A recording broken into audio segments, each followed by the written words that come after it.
This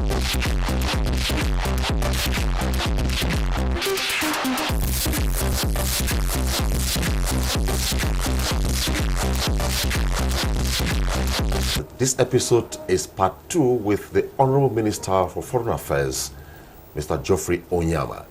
In part 1, we took a look at the foreign policy stance of Nigeria currently under the change mantra, and a couple of other issues. We went into AU, went into the politics of it. We discussed briefly about ECOWAS, and we have a lot to discuss on part 2. But that would be if only you don't stray steps away on this part of the program. But once again, my guest on the program is the Honourable Minister of Foreign Affairs, Federal Republic of Nigeria, Mr. Geoffrey Onyeama. Welcome to Diplomatic Ties. Thank you very much. Stay on for the program as we discuss key issues bordering on the foreign policy of Nigeria. But don't forget, on this part of the program, we'll discuss ECOWAS. Don't go away.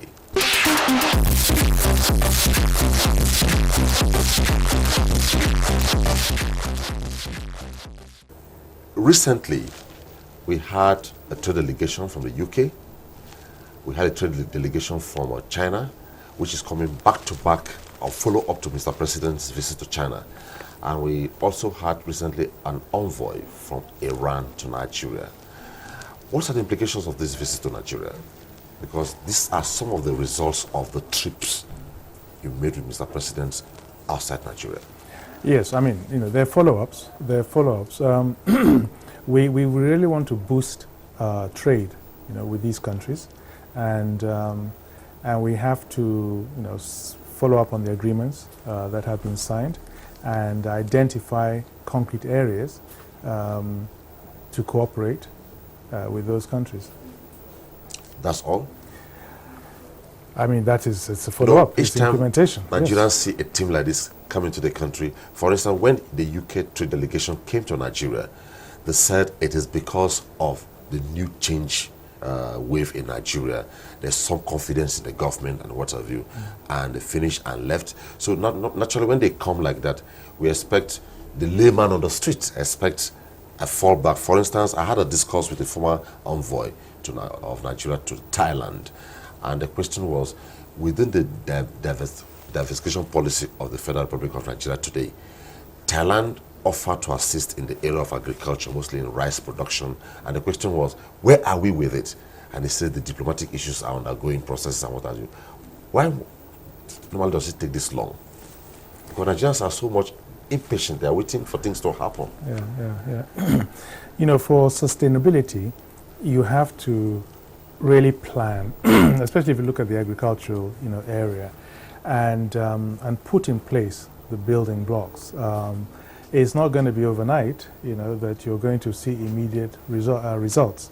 But clearly, I think the most important thing is that these trading partners have confidence in the government. They have confidence in the direction in which we're moving. And so they're coming here, as you say correctly, reflects that confidence. But obviously, we have to be very systematic, in the implementation. We have to be very clear in the projects that we've identified. We have to also put in place the financial, mechanisms to ensure the affordability of these projects. So, and then also, in coming here, it's also important that they themselves get to meet all the actors, in the economic sphere in Nigeria. And it's absolutely important that, the agreements we enter into are really for the benefit, of the country. So, for that reason, it takes time to get the legal aspect, in place, the technical aspect in place, and financial aspects in place. Okay. Recently, you were in Germany, and from the media hype we got over that visit, we got inputs on a daily basis of what you were doing in Germany. What really was the significance of this trip? Because it looks so important to the window of opportunities for Nigeria? Well, yeah, we looked at different areas. The Germans had their interests, and we obviously had ours. For the German side, they were looking, of course, at the issue of irregular migrants from Nigeria, and some kind of understanding and legal mechanism that we should agree to for deportation. So that was obviously something that was important for them. On our side, we were looking at more the economics and attracting German investment and German know-how into our country. And one of the areas in particular, was just in the area of vocational training and also support for our military and greater German engagement in our issues with internally displaced persons in the country. And that's an area which is a very important area for us, the IDPs of this country, where we do need the support of a number of countries, because we have well over 2 million internally displaced persons. So those were the issues that we were discussing, and there was a lot of goodwill and commitment from the Germans. Okay.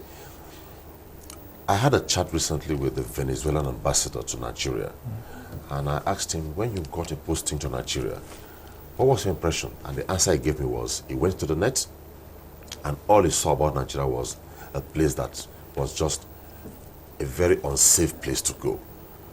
But on reaching Nigeria, what he saw was a completely different picture entirely. That was, people are friendly, people are warm. In short, he called it the warmest welcome. Though there's a state in Nigeria that says it prides itself to be the Africa's warmest welcome. Now, when you travel out, what hits you first regarding Nigeria from other parts of the world? Do they see you from that perspective? And how do you work on it? Well, I know definitely the image has changed a great deal. But now, how do you see it? When you stumble on it, how do you work on it? Yeah. I've always said that one of the strongest brands that this country has at the moment is the president. And we cannot underestimate that. So a lot of countries want to meet Mr. President, and they now see a new Nigeria. He personifies that new Nigeria, that Nigeria that is fighting corruption, that Nigeria that is going to be a lot more secure, more single-minded in fighting insecurity, and a Nigeria that is going to be much more open for business.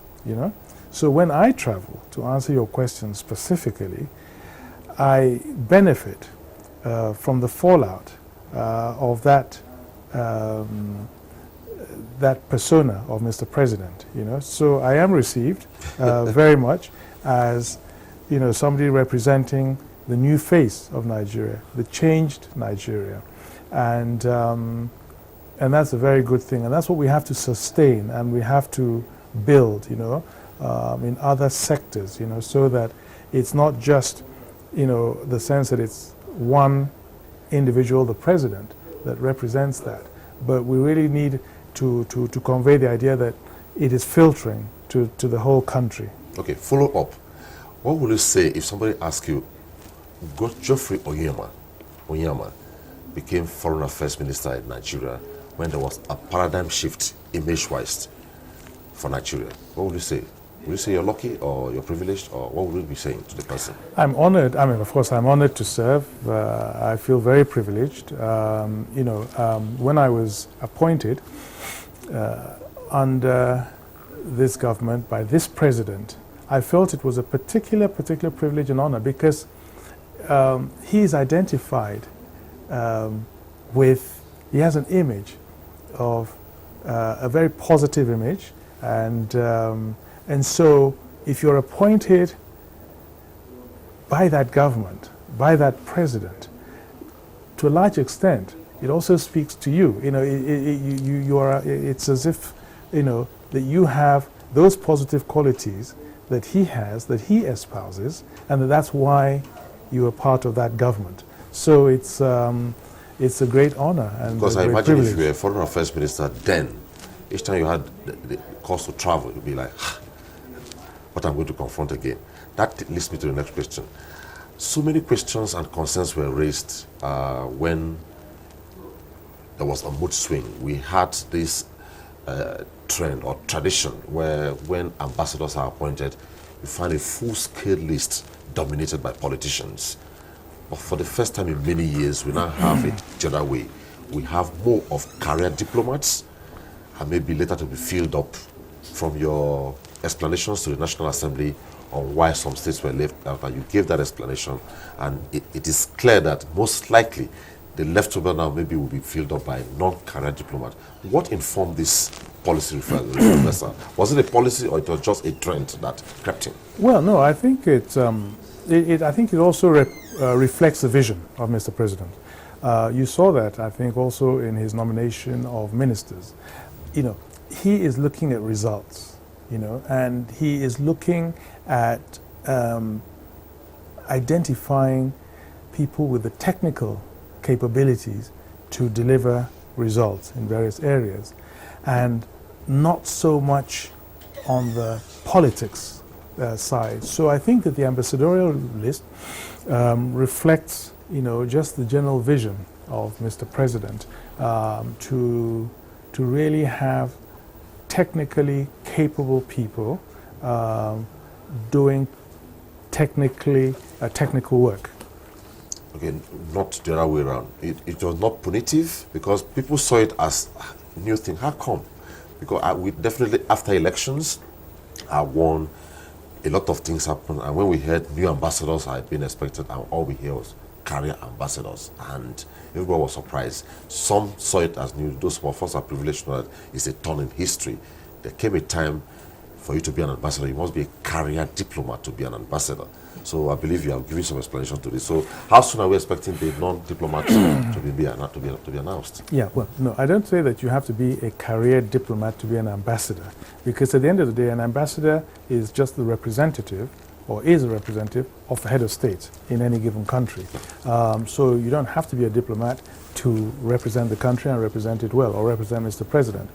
But clearly, you know, for a number of missions, you need some technical expertise, and I think Mr. President is pushing to that. But your question was how long left? Yes, yes. How soon? Anytime soon? That the ambassadors will have the complete list. The complete list. Yes, it's a work in progress, and we hope that the next batch will soon be submitted. So far, you think the team you sent there, they are doing very well, given the way they are performing before the National Assembly? Oh, the career lot. Oh, yeah, the career lot are yes, are very, very good, very good. Okay, let's come down to West Africa, ECOWAS, the economic community of West African states. A lot imagine that Nigeria spends so much on ECOWAS, yet we gain so little. Is it true? No, it's not true. It's not true. I mean, when you create something, you have to look at why you created that thing. You know, we created ECOWAS because we wanted an economic community. What's an economic community? Free movement of goods, free movement of people, and you know, leading towards maybe a common monetary zone. And those things have been achieved. You can go to any of these countries without a visa. You can trade, you know, in those countries, and so it's improved trade, it's increased trade, and creating wealth. So, I mean, that's what it was created for, and we're benefiting just as much as any other member of ECOWAS. The layman on the street feel or felt that being the major funder, am I correct to say so, that Nigeria is a major funder of ECOWAS, monthly, weekly, yearly, and what have you? But over the years, when last, or has Nigeria ever been a president of ECOWAS? Those are two different things. You have a secretariat, and you have the ECOWAS itself. I mean, ECOWAS was created not for the secretariat and not for the 1, 2, 3, 4 positions you know, you might get in the secretariat. ECOWAS is much bigger than that. ECOWAS is a huge vision, you know, of a large single market, and that has been achieved.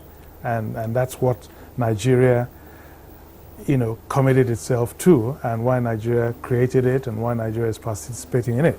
Now, the administrative side of it, a secretariat, I mean, that's a different matter. Well, who should, how many jobs Nigeria should have in ECOWAS, and so forth. Nigerians are highly, highly politically minded. There are a lot of Nigerians employed in ECOWAS, yeah. And again, I think sometimes optics are important. Nigeria is so much bigger than any other ECOWAS country, and you don't want to give the impression that these are like vassal states, to Nigeria. I think you want to also have an entity where all the states are equal, and all have to be treated with the same respect, and it's not a mechanism that is created just for Nigeria. So from that point of view, I think it's important that Nigeria does not appear to be just overbearing and totally dominant. Have the Secretary General of the ECOWAS Commission and occupy most of the positions, then you alienate the member states. I'm happy you've cleared it, because I was just curious. This is one of the major concerns Nigerians always have. Why is that whenever we are having major position, we don't get to hear Nigerians? Well, you have cleared the air on that. And quickly, the program once again is Diplomatic Ties, and my guest is the Honourable Minister of Foreign Affairs, Mr. Geoffrey Onyeama. Stay on after this time out.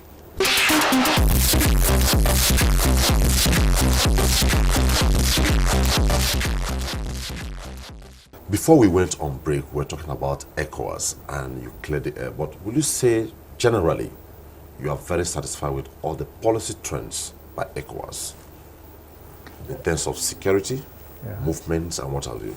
No complaints come to your office? Or have you had major ones? No, just some incidents here and there. Functional overlaps? Yeah, just some incidents, like maybe treatment of some individuals at borders, and that kind of thing. But on the whole, it's a work in progress, and it's working very well, I believe. It's held up as a model. In fact, when they were talking about the AU passport, they wanted to base it on the ECOWAS model, and they wanted to find out more about how the ECOWAS model works. And I think it's good. It's working. It's working, because you always have to look at, when you created something, what you expected, and what is delivering. And it's pretty much delivering on what it was created to deliver. Of course, the next major step, which is a very important step, is a monetary union, and that's going to be a real challenge. But we'll have to see how that progresses. You have a couple of parastatals under your ministry. NIA is under your ministry, right? You also have the Institute for Peace and Conflict Resolution under your ministry. But we don't get to, is it that they have not been really activated to be available? Because when a layman on the street will expect to find them all across the peace-building processes put in place by the federal government. Well, no. I mean, it just depends where you want them. I mean, you can invite them and interview them, and then that will make people get to know about them more. But they are feeding in to the work of the ministry. So, they are parastatals. They're not supposed to be, and they're not designed to be silos working on their own. They are designed to feed in to work of the Ministry of Foreign Affairs, inform the policies that we take, and inform the actions that we undertake. Okay. Recently, I had a chat with some parliamentarians from the ECOWAS Parliament, and that was when they just had a collaboration with the International Labour Organization and ECOWAS Parliament on some collaboration to really come out with the clear-cut definition of child labor. And one of the things they raised is the issue of treaties not being maybe handed down to the parliament to understand before they are signed. The treaties are signed out there, and the implementation is puts down the truth of Nigerians. I want to localize it now. How well is the Foreign Affairs team at the National Assembly mainstreamed what your ministry is doing image-wise for Nigeria? I'm talking about parliamentary diplomacy here. In terms of engagement, yes. with the legislature. MOUs, bilateral agreements, how well mainstreamed is the legislature with the executive through your ministry? Quite well. You know, the Ministry of Justice is also involved in that. Okay. So it's not just the ministry and the legislature.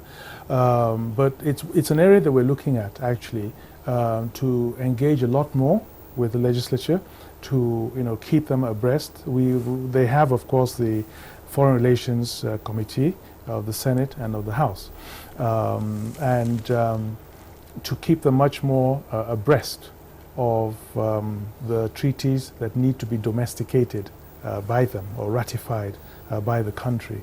So that's something we're trying to improve in that area. I think there's work that can be and should be done, and we're trying to do that. It's a tripartite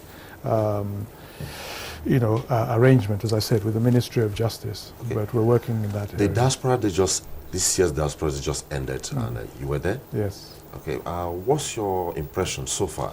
Is it improving or dwindling in terms of their involvement, their remittances to Nigeria, and after now, where are we heading to?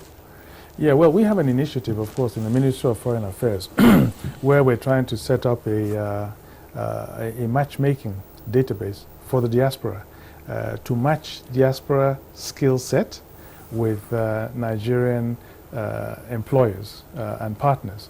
And so that's our contribution, what we're trying to do to facilitate diasporans coming and working in the country. And we're really working on that. We feel that there are a lot of Nigerians in the diaspora doing extremely well. We know that the remittances, the economic impact they're having on the country is major, about $23 billion or so a year. So I think it's good the way we are trying to institutionalize their engagement with their mother country.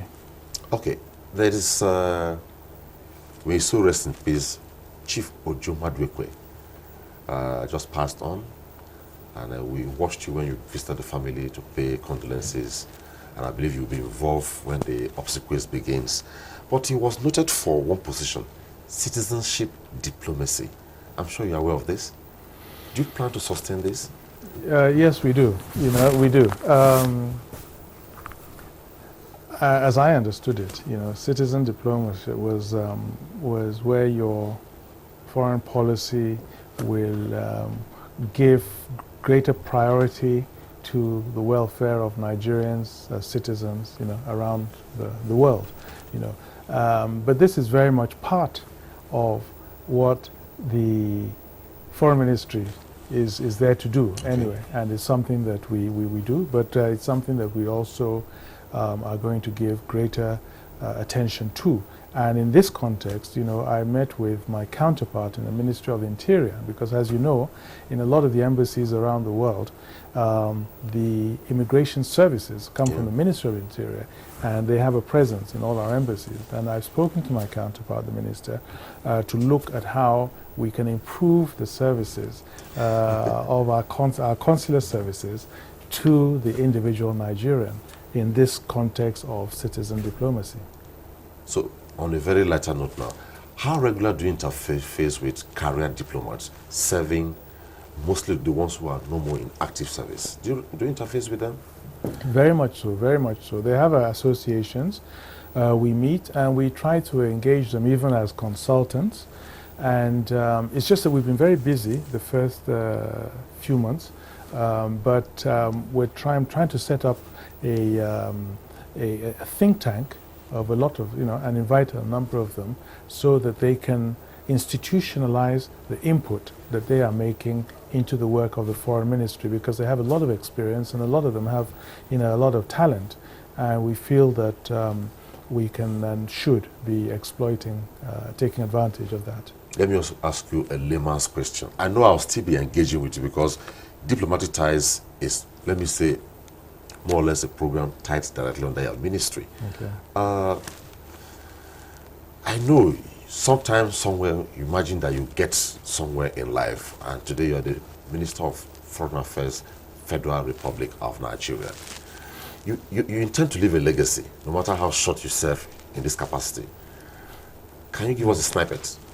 Within the ministry itself, to have a ministry that is a 21st century ministry, fit for purpose, administratively and in terms of the capacity in the ministry, and also where the work procedures are really up to scratch, international best practices are observed. So within the ministry itself, there's a lot we need to do. The embassies around the world have a greater sense of their connectivity with the ministry. Sometimes there seems to be a disconnect to a certain extent, and to do that. And then thirdly, I want the ministry to really be an interface for market access for Nigerian businesses and for foreign direct investment. I really believe that the ministry is in a position in 114 countries around the world to play a much more institutionalized and active role in promoting market access for Nigerian businesses and attracting foreign direct investment as a core function of the ministry. Which means your trade desk will really be activated. Absolutely. So what last word do you have for Nigerians as we start off this part of the program? Well, what I always say to Nigerians is that every Nigerian is an ambassador for this country. It's not just the job of the Ministry of Foreign Affairs. It's the job for every Nigerian, and we have to put our best foot forward. We have to really show, the best face of Nigeria. And it's not just a work for the Ministry of Foreign Affairs. We are all ambassadors, We are just maybe getting paid for it. Well, thank you so much. Thank you very much. Honourable Minister of Foreign Affairs, Geoffrey Onyeama. He has told us, give your A game, because as a Nigerian, you are also an ambassador. So whatever you do, mostly when you're outside the shores of Nigeria, your A game is what you expect. That's about that on the program. My guest once again was the Minister of Foreign Affairs, Geoffrey Onyeama. And we hope you join us to do it again on Diplomatic Ties, same time, same station next time. Bye-bye.